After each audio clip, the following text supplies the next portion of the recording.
பணத்துல இருந்து ஒரு பைசா கூட தொடமாட்டோம், தொடவும் விடமாட்டோம், தொட்டா விடமாட்டோம். இதுக்கு முன்னாடி தொட்டவங்களையும் விடமாட்டோம். ஒவ்வொரு வேஷமா கலைஞ்சிரும் போல இங்க இருக்கிற நிறைய பேர் நடுங்கி போய் இதுல நம்ம மேல அவதூறு வேற.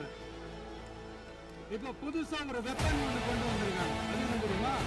அவங்க தயவால தான் நம்ம ஆட்சி நடக்கலாம். மக்கள் தயவால இந்த ஆட்சி நடந்துகிட்டு இருக்கு. மனசாட்சி உள்ள சக்திகளோட ஆதரவால இந்த ஆட்சி நடந்துகிட்டு இருக்கு. நாங்க தான் அனுப்பி வச்சோம் அப்படின்றாங்களே. அனுப்பி வச்சவங்களுக்கு மினிஸ்ட்ரியில இடம் கொடுத்தா ஏன் கதறீங்க?